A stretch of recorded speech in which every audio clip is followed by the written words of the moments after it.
Hello bookish friends. This past year has quite frankly been hell.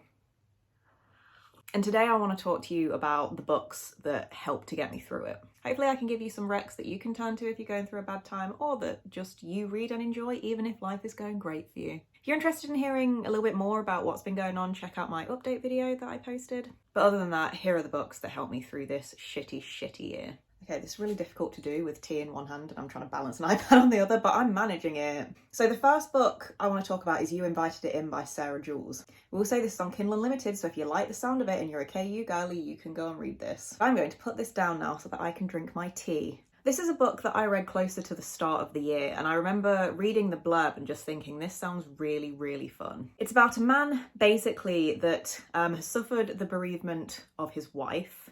And he sees an ad from a psychic who basically says, you know, you can kind of commune with the dead, rid your house of spirits, you know, whatever's going on there. And he instantly is like, this is a scam. This is a woman that's preying on vulnerable people, people in grief, and taking their money from them to do literally nothing. And as is sometimes the case with grief, I think he probably got irrationally a bit too angry and decided to do probably the worst possible thing in the world that you could do, especially considering he had a child living with him. When I say had a child living with him, it was his son, just to be clear. It wasn't just like a rando child that he found on the street and he was like, live with me now. But basically, he emails this psychic with a false kind of haunted house story. So he pretends that there is some kind of spirit haunting his house. You know, there's a cold spot on the stairs. You know, when I wake up at the night, there's a figure at the end of the bed. All of this kind of creepy, cliche kind of stuff. The psychic comes over, does her thing. And soon after that, he realizes that his house is starting to exhibit the signs of the things that he made up. So basically, he starts feeling that cold spot on the stairs. When he does wake up in the middle of the night, he sees that figure at the end of the bed, and so on and so forth. And as the title of the book says, you invited it in. You opened that door and you invited it in. And I thought this was really fun. It successfully created a creepy atmosphere at times. It was quite a short read. It wasn't too long, I think maybe like 200 and something pages from what I can remember. And I was hooked, I was engaged, I really enjoyed the writing. I thought the book was really good, and it came at a time, I think particularly over the past couple of years, I've really been struggling to get into horror. I'm struggling to find horror books that I'm actually enjoying reading, which is why I'm not reading so much horror anymore, unfortunately. I'm finding that a lot of horror out there is very lit-ficky. It's like literary horror, and I just don't like that personally. But this book was like a breath of fresh air, and I highly recommend it. Next, I want to talk about Hunger Like No Other. It would help if you could see the cover. Woo! So I didn't read this book this year. I read this like, I want to say like May last year, something like that. But I'm just holding up the first book in the series because I just love the series generally. This is Kresley Cole's Immortals After Dark series, and if you like fae, if you like Valkyries, if you like vampires, if you like werewolves, if you like ghosts, if you like literally any paranormal creature that you can think of, this is the series for you. This series has brought me so much joy. It's been a little bit of lightness in the dark, I guess I would say. Her writing is so engaging, and even when she writes characters that are complete and utter fuckers, for example, Bowen, I still can't help but really enjoy the book. But regardless, this is, I would say, one of the most influential paranormal romance series, and it's for a reason. It's great. Book one, I would say, is probably quite... I would say it's aged, and not always in a good way. This book is basically about Lachlan and Emma. Lachlan is a werewolf and Emma is a half vampire, half Valkyrie. What's probably problematic, I would say, mostly about this book is coercive and controlling behaviour, and also certainly there is SA. Now, Kresley Cole, I don't think, portrays the SA as being romantic. That being said, if the book was written now instead of in, I want to say like 2006, I think this was written, I don't think this stuff would have made it into that book. For me, I could take it as a product of its time. It didn't really bother me that much. I read past it. If you don't think you can, fair enough. Maybe this book isn't for you. But given the fact that Lachlan was tortured for 400 years and he is kind of insane, and also he hates Emma because she's a vampire because he didn't know her, and he does get better towards her as the book goes on, even though he's still a little bit of a fucker at times. But they do ultimately end up in a loving, respectful relationship. You can kind of understand why he does act the way that he does. So for me, I was okay. For you, you might want to have a think about going into it if you think that kind of thing, you wouldn't be able to take it as a product of its time and read past it. The second book is very, very different and not like that at all, with no essay and, you know, etc., etc. And I just think it's an incredible series. And this is probably the book that I would say has probably aged the most out of the ones that I've read so far. Now, I'd like to talk now about Consider Me, but not just Consider Me. I would like to talk about the entire series in general. Consider Me, Play With Me, Unravel Me, Fall With Me. And there's one more book coming out, which I think is called Breathe With Me. And that's coming out soon, actually. Exciting. But these are a set of ice hockey romances. And Consider Me is actually the first book that I read this year. Now, for romances, these books are pretty beefy. They're around like 500, 530, something like that kind of pages. And that is a lot for romance. And honestly, I do kind of tend to sometimes steer away from the romance books that are over 400-ish pages, because I do tend to think they're a bit superfluous. And a lot of the time I read those books that 500 pages or whatever, and I think, well, this should have been 400 pages. You should have cut out 100 pages of waffle and nonsense. So going into Consider Me, which is about 530-ish pages, I was a bit like, okay. And you know what? This series, I understand why all of the books are in that 500-page mark. I was really impressed and surprised with this series, I think, because I think Becca Mack is doing something that isn't really being done on the market with romances at the minute. It really feels like a realistic portrayal of these people's lives and their romance and their relationship together. It's not a formulaic, okay, they get together, everything's great, ooh, a little spice, blah, blah, blah, third act breakup, oh, never mind, they love each other at the end. It accurately and quite realistically, I think, portrays the ups and downs of relationships. There's no like random third act breakups for drama and things like that. There's drama all throughout, there are ups and downs all throughout, and it's like, this is a relationship and this is how these people are going to get together and work out and find each other and find a way to be with each other. It's a deeply, deeply romantic series. The writing, I think, is a little corny at times in terms of how the characters are and what they say, but I think deliberately so. I think that's a deliberate choice to have some of the dialogue and some of the ways the characters that be a little bit corny, and that doesn't bother me. In fact, it was quite delightful. But I found the world, I found the characters, I found the relationships, I found the relationships so charming that this has become a new favourite book series almost instantly. Okay, next up is Scanlines. Now, this book, I have forgotten the specific lore about this. I can't remember the politician's name. I think it might have been like, okay, I'm going to take a complete stab in the dark. This could be wrong. Like Bud Dwyer might have been his name. Essentially, there was a politician who live on TV as he was being recorded, I guess, giving an interview, basically suicided. The book was written kind of based a little bit off of the author's experience of seeing that happen when he was younger. And I mean, if you want to go see that video, it's out there. You have to do a bit of searching, but you can find it. I've seen it, which is why I was interested in the book, in the premise of that book, because I was interested in what he was going to do with it and what he was going to make it into. But I think probably a lot of millennials has been on the internet for a while will have seen videos like this. Can't recommend you do go and watch it. To be very clear, it is a video of someone self-deleting, right? And it's very graphic, it's on there, but I also can't stop you if you do want to go watch it. But the premise is basically that there is a video going around of someone doing that, and anyone who watches it is kind of haunted by, I guess, that video and the image of what happened in that video. They start seeing it even in their dreams. They start seeing the face of the person that did it on the face of their family members or their friends, for example. It haunts them and it sucks the soul out of them. It sucks all happiness out of their life. And really, I think it's probably an allegory for depression.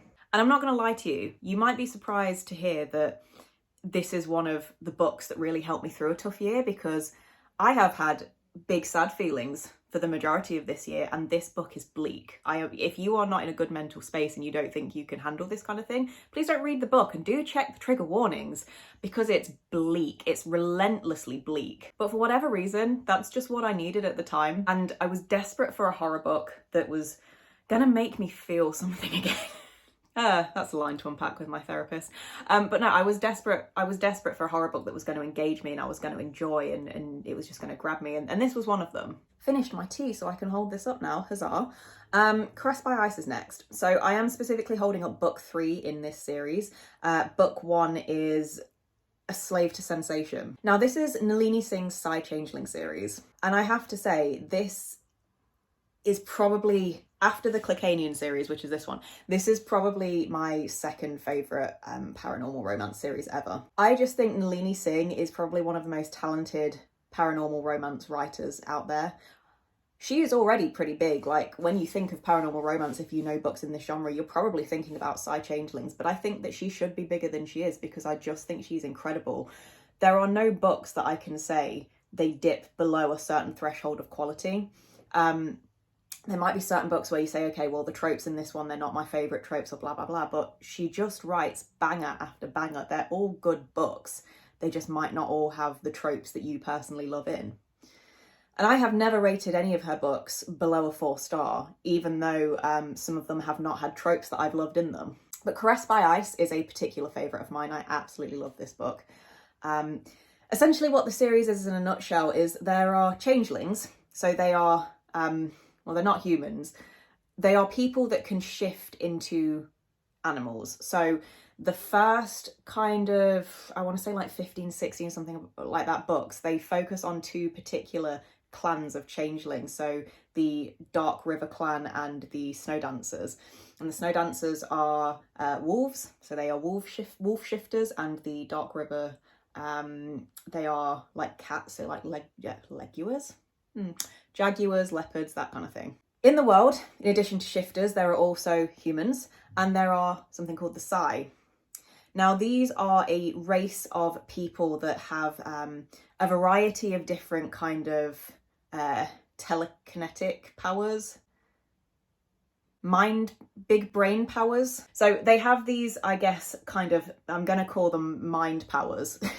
And historically, Psy, for whatever reason, were really prone to kind of going insane, to violent crimes, to being murderers, etc., etc. And so one day they decided to implement the silence protocol, which basically means they indoctrinate all of the Psy into not feeling emotions. Now, the premise of the books is that, of course, the Psy are still feeling emotions, but they're kind of indoctrinated to push it down. They've managed to convince themselves that they don't feel emotions. And all of this was in order to try and essentially stop these violent crimes and all of these murders and things like that from going on. But ultimately, it has kind of the opposite effect, because what it does is it strips everything that's kind of feeling and kind and good out of them and just make them into this unfeeling / kind of evil race in a way. Quite a few of them are very corrupt and evil. And anyone who is seen to be breaking their silence, is rehabilitated, which is basically turned into a vegetable. So it's literally a case of having feelings can kill you. And book 3 is about a male Psy, because the previous 2 books are female Psys with changeling men.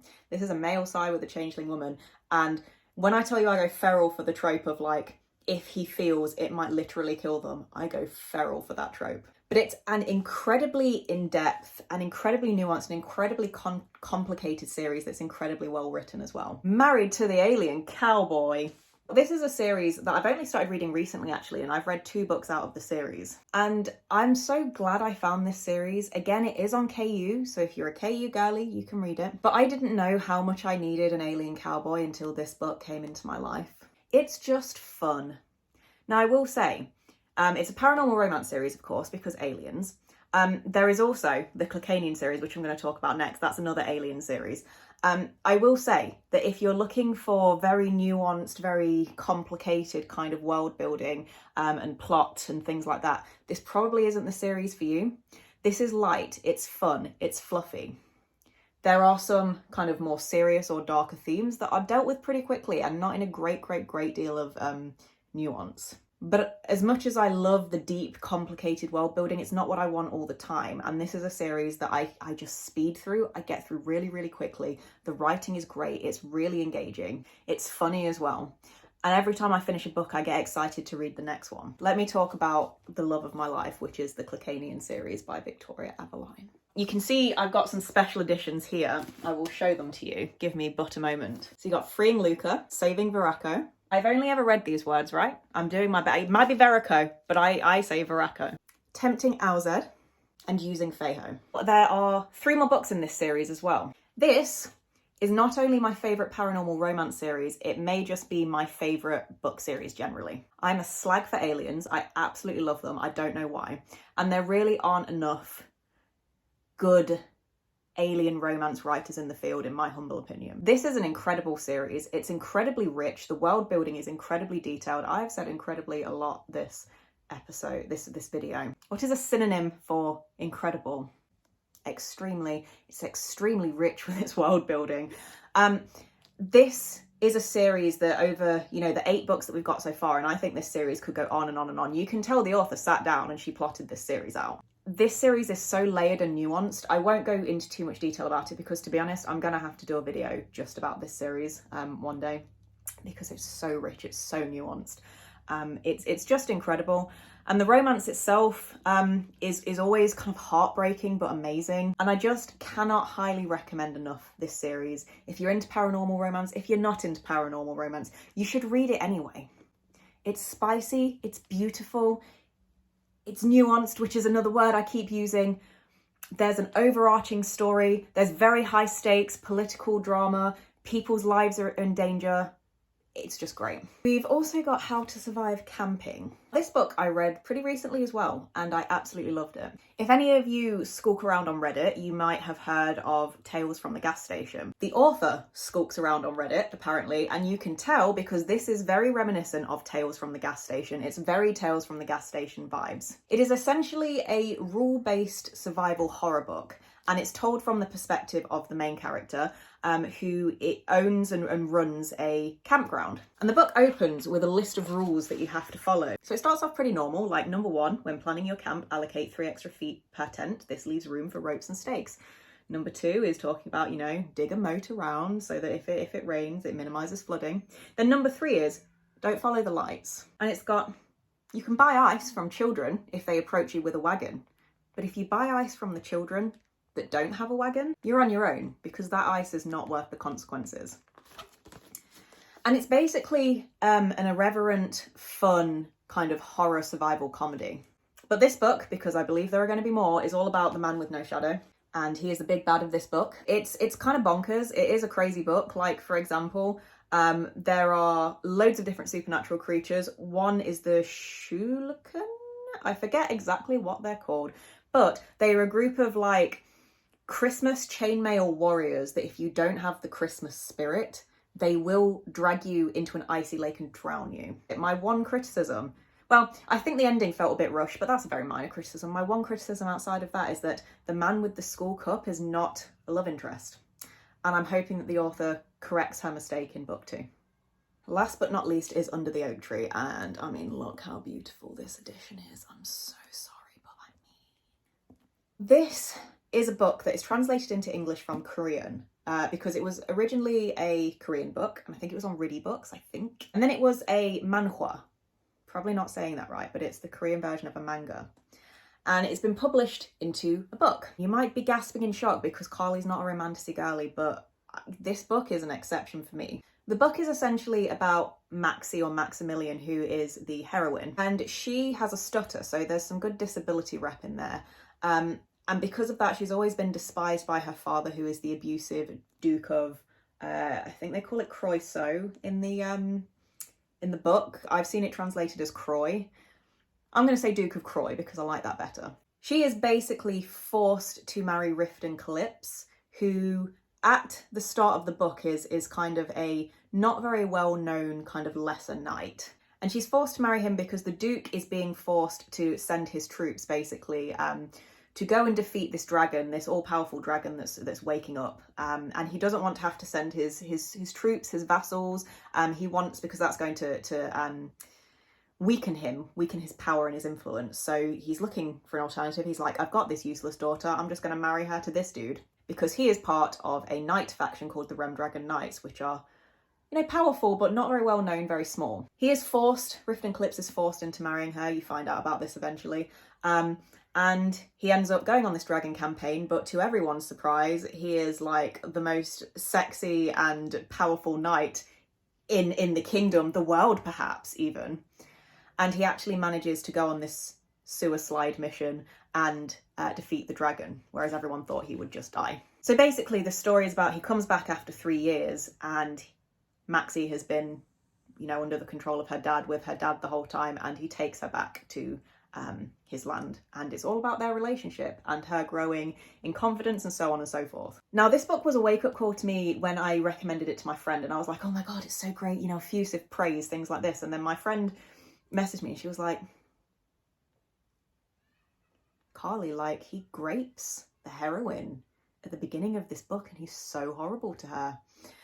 And it kind of was a bit of a wake-up call to me, because I realised that my interpretation, or I guess because I've read all of the books, what I know about the book has kind of coloured and overrided my perspective, and I forgot, I guess, how problematic this book is, especially at the start. You have, like, the books are broken up into volumes, so this is just volume 1 of book 1. You have something like 4 or 5 volumes in book 1, then you have a book that's just Riften's POV, which really clears a lot up, and then you have like you have some side stories, and then you have 4 or 5 books in 4 or 5 volumes in book 2 as well. Riften is a fucker. He's coercive, he is controlling. It's coming from a good place, and when you read his POV you really understand a lot more, but he's a fucker. He's not nice. Even if it's coming from a good place, he smothers her, he overprotects her, he treats her like you know, she's just a beautiful, delicate little flower to be trapped in a glass container and never let out, you know? He doesn't know how to express his emotions. He's angry at her. He shouts. He's not nice to her a lot of the time, and I don't know what it says about me that I read all this and I was like, oh yeah, that's a bit problematic anyway. It took my friend kind of talking to me about this, where I was like, oh shit, yeah, no, it's really problematic. And the first part of this, there is ultimately what is a grape scene. So the way for me, when I read it, it was like, this is uncomfortable, but I can get past this, is because ultimately, when they get married, this is set in like a romantasy world and kind of medieval kind of vibes. You have to consummate the marriage and there has to be proof of it. Someone comes in and checks, has the virgin blood been spilled, all of that. If you don't do that, the marriage is not official. Now, Riften, he is being forced into this marriage. You find out how and why in his POV, so I won't say anything, but he is being forced. Maxie is also being forced. It is not really an option for him to not consummate the marriage. When he does go to consummate the marriage, he does say to her, he gives her one chance, he's like, do you want me to leave? Do you want this? Because otherwise we have to do it. Maxie says, no, I do want it, because she knows if she doesn't marry him and doesn't go through with it, her dad will literally kill her. So even though there's a lot on the line for him, he does still give her that option. But ultimately, there is a spice scene, which is great. It's told through the POV of Maxie. You get Riften's POV eventually. She has never been taught about spice or what it is. So it's very uncomfortable from that regard. She doesn't really know what's happening. And yeah, volume 1 of this book is kind of like, he's a bit of a fucker. He gets better. He learns. It honestly takes him to like near the end of book 2 to really become like a normal functioning person that's not a complete fucker. And he's always going to have that kind of like growly, like angry kind of vibe about him. So if you don't like those kinds of heroes, this probably isn't for you. But volume 1 is definitely like a bit difficult to get through. Now, if you want to read these, you can read all of them. You can read them on web novel, I think, but also on Manta. So you can read actually the manhwa on Manta, and they also sell the ebooks of all of it. So all of book 1, all of book 2, Riften's POV, the side stories. So you don't have to wait for all of these volumes to be published if you don't want to. So that was me blathering on about the books that I love for probably quite some time. But those are the books that have really got me through a terrible, terrible year. I hope that you read some of these books, you enjoy them. I hope that some of these books can maybe do the same for you, or at least can just be an enjoyable read. Truly, I really do need some more recs. I need some more books that are gonna continue to help me through a terrible year, because 2025 sadly is not over yet. So if you have any recs of books that you think I would like, please drop them in the comments. They'd be really useful to me. I'm sure they'd be really useful to other people too. Do subscribe for more horror and romance book recommendations. I'm going to be reviving my weird book series soon, so subscribe for that as well. But also, I'm just great, so like, just subscribe, listen to me talk about stuff. But thank you for watching, and I will see you guys in my next video.